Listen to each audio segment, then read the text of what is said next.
Hey guys, it's me, Aiden Kelly. Welcome to Final Hours 1983.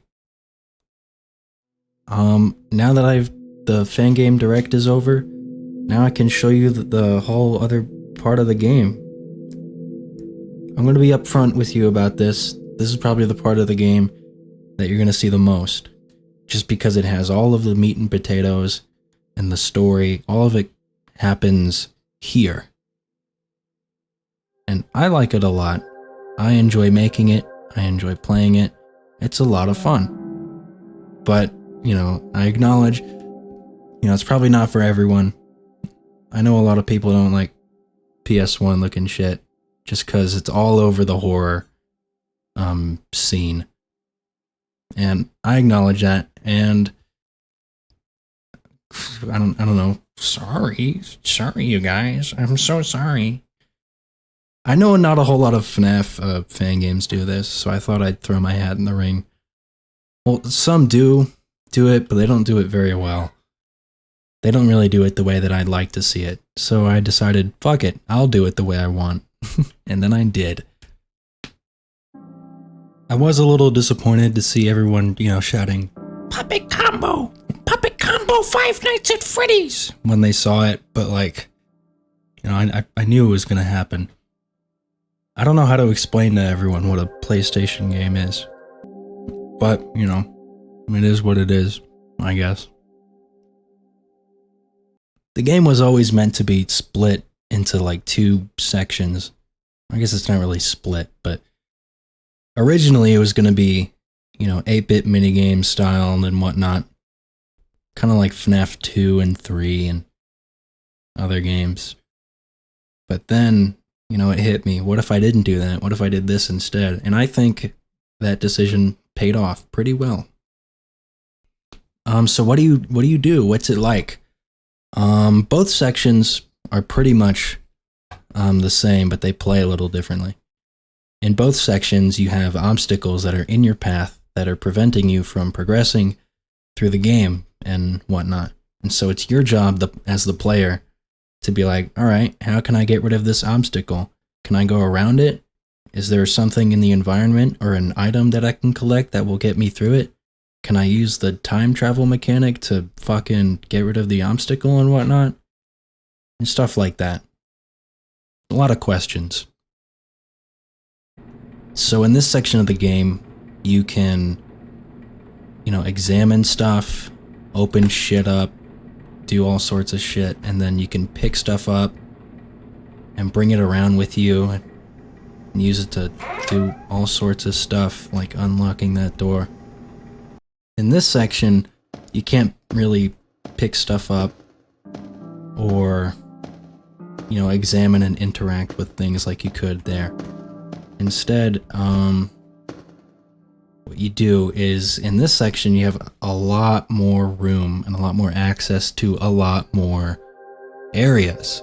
Hence why I said this is the meat and potatoes of the game. And you can bring those items between rooms and areas to essentially help you progress through the game.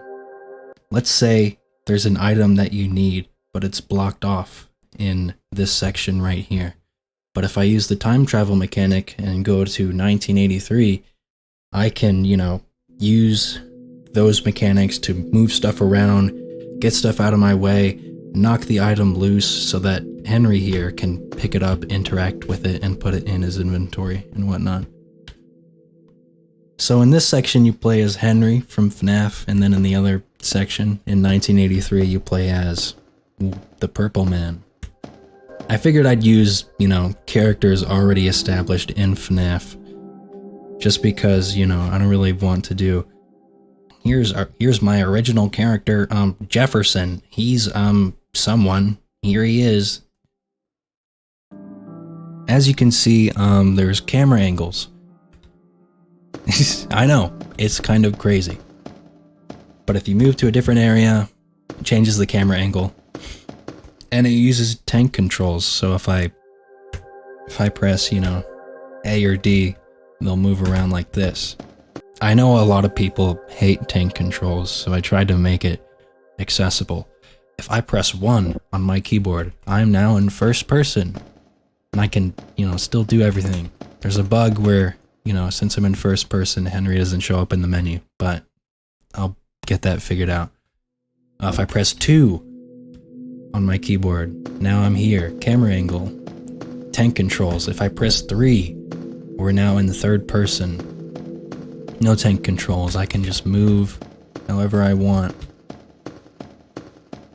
And so yeah, you have options. You can switch between these anytime you want. So that's cool. I like the tank controls and the camera angles because I put a lot of effort into composing some of these shots, and some of them are really cool. And a lot of the time, they give you hints as to what you're supposed to grab or collect or go, which is why I made it so you can switch between them all instantly instead of having it in the settings over here. So here's our first, obstacle. If I push tab right here, you can see I have my map. These little gray things, these are all doors. And if I were to go up to this door right here, you can see now it's gray. Fuck, it's locked. Now it's red to show you, hey, bitch, this thing's locked, you can't go in there. And if it's gray, it means you haven't touched it yet. But if it's red, it's locked. But it will turn green if you can use the door. You can actually go in it. So here it's gray. Now it's green. Because I can go through it. It's unlocked. So the obstacle is this right here, the door. How do I get in there? Can I get in there? Yeah, you can. I have to look around. This is pretty simple, not very hard. There's a key right here. I grab it. Oh look, there it is. I get my own key. I can pick that up and it's in my inventory now. Woohoo! I'm so happy about this information. So I'm gonna go here. I'm gonna go back to the door. And then I'm gonna walk up to it. Oh, it's still locked. Well, I gotta click it and I gotta use it to unlock the door. Now I can go in! So now I've entered this area. You can see the door that I came in through is now green. You might recognize this map layout, but you probably won't. It's from the original Final Hours 3. The first section. Same map, as there's a few differences. They're not exactly the same, but for the most part, yeah, they're pretty similar.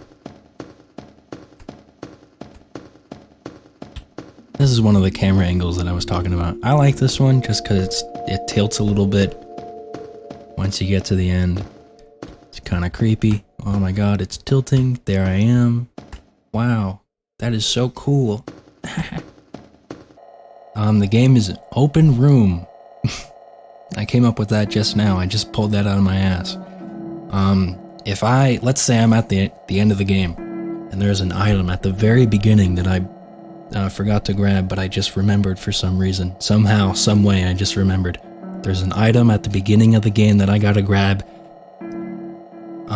So I'm gonna go do that. You can backtrack all the way from the end, all the way to the beginning. Nothing really, blocks your path when you're going back. But when you're going forward, there's obstacles, puzzles, and blah blah blah. But once you get rid of all of that, it's all open. You can go back, forward. Nothing's really stopping you. So that area we were just in, I can go back in there.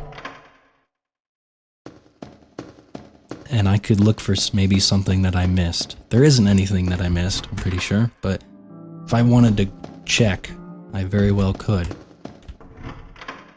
And you can do this at pretty much any point.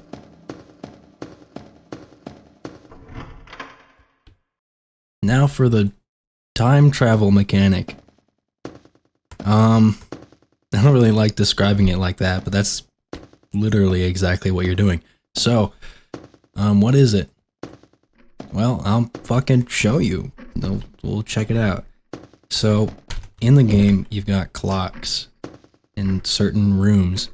And when you see a clock, you can press E on it, interact, and it will take you to real life. Check it out. Wow, I'm in real life.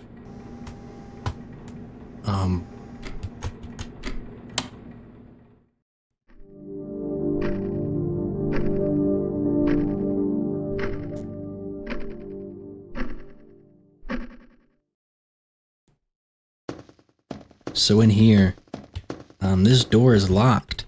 And I gotta get in there. I gotta progress through the game. So now I can just, I can go here.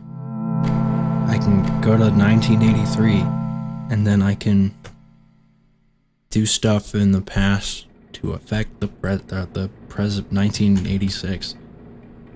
So again, you can examine stuff, open shit up. Got my key. I can open that. I can be like, bye.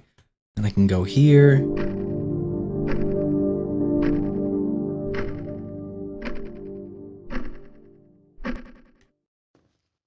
Now it's open.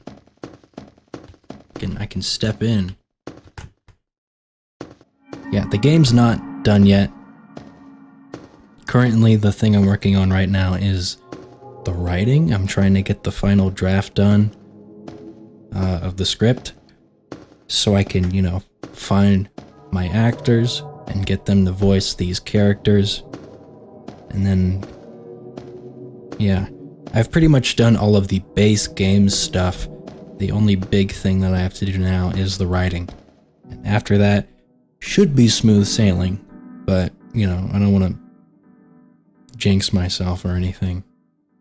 I don't want to say like, oh, it's so close. We're so close. I know it's been a long time, and I can understand how that might worry some people, but I really am trying to take my time with this whole thing. I'm not going to just abandon it out of the blue and be like, oh, it's canceled. Sorry, I haven't been working on it for a month, so I think that means I'm burnt out. It's canceled. Like, no, I'm not going to do that. So, yeah, you have to keep in mind, I'm kind of the only person working on the game. That was one of the things I noticed about the Fan Game Direct, is a lot of these games have teams. The only other person I have on my team right now is Dev. He helps me out with modeling. A lot of the HD sections of the game require a lot of modeling work, so I try to get help with that.